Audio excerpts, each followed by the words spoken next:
Yes, let's talk about the third error because in some ways, I think the policy wonks and experts are saying this actually has the smallest impact on their findings, but in my estimation, it's going to have the largest political impact. Right. So what happens is they actually did this in an Excel spreadsheet, and the researchers were able to get a hold of the Excel spreadsheet. And it should be worth noting one more time that people have been trying very hard to replicate these results, and they couldn't. And one reason they couldn't is because the research actually drops 5 countries of the results. And remember that they're averaging by country, so they essentially drop another 16 results. Now they drop it because they accidentally mistyped something into an Excel formula. So if you go Next New Deal is where my write up of it is. I actually was able to get a snapshot from the authors of the actual error, and you can see that the blue box. If you use Excel every day to do office supplies or your home budget or whatever it is, the blue box is supposed to average all the countries, and they only average 15 out of the 20 countries. Now, can I just say that I find Excel spreadsheets to be a huge pain. But I mean, I don't have cause to use them in the way that necessarily. How does something like that happen? I mean, don't theoretically they have, research assistants who say, hey, you know what? There's 20. You should be averaging 20 countries, and it seems like you're only averaging 15. How does that happen? So one reason it happens is because the methodology and the data was not peer reviewed or released for public comment. I mean, Dean Baker would have caught that in 30 seconds if it was published. The researchers at Amherst, Ash, Pollen, and Herzon found it very quickly. The other thing, just as a practical matter, if you're in Excel and you're constantly adding data or removing data, sometimes things don't update when you think they did. It's conceptually easy to see how they could screw it up, but it's really unforgivable that this was not available for public discourse. I think a lot of people. In practice, that doesn't matter too much, right? So the actual results, it does have a significant change. And a lot of people, and obviously the fact that the results that the researchers find is very dependent on the data sources and the weighting.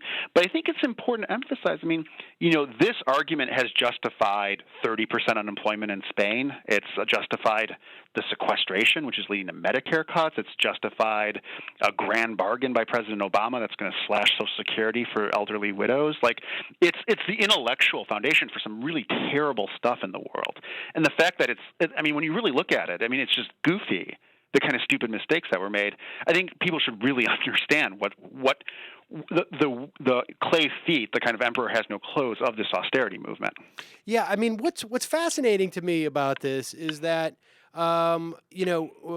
this study, I've interviewed many economists, and this study has come up. I just interviewed Mark Blythe last week, and when I say Rhienhart Rogoff, he, quickly dismissed it for the causal connections and for saying that the data is a little bit dicey.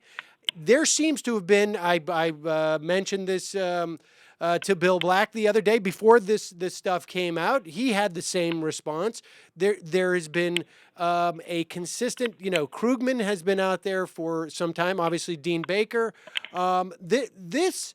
In many respects, it seems to me that there was at least, if not a broad consensus, there was some significant consensus that this study was problematic, particularly from the perspective of it being of the causal relationship. And in fact, I think in the first response that Rhienhart and Rogoff sent after your piece came out, was something to the effect of we never pushed the causal connection. It was an association was their word. Yeah, yes, and that is, anybody can make associations, right? That's also, it just so happened that this was a period of time where, cars were really popular. But what's fascinating, when people carry umbrellas, it causes it to rain, right? Right, that's just an association. Exactly.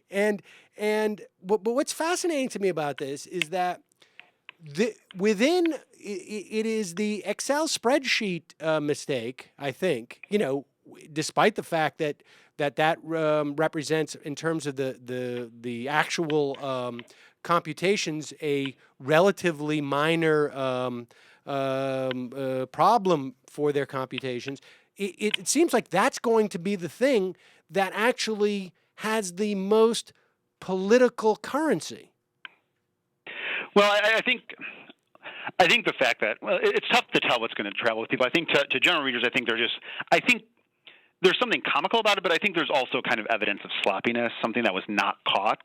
Like from a higher end econometric results, like, maybe you should be able to throw out data by randomness, which is clearly what they did. I mean, it's random by the alphabet. But I think it's a good immediate cue that something went wrong. This was not quality controlled. It was not peer reviewed. It was not opened up to a group of their peers to be examined and cross-examined. So I do actually think that it's worthwhile to have it as a good marker, though understanding, I put an update in my write-up, and then the authors from Amherst themselves strictly emphasize that the other things are really the selective data and the unconventional weighting are really what's kind of tilting this into negative territory for them. I mean, and I want to just sort of transition this conversation slightly to a piece that Peter Fraze, I think I may be mispronouncing his name, from the sociology department at the CUNY Graduate Center, wrote about the perils of wonkery in regards to this, because the Rhienhart Rogoff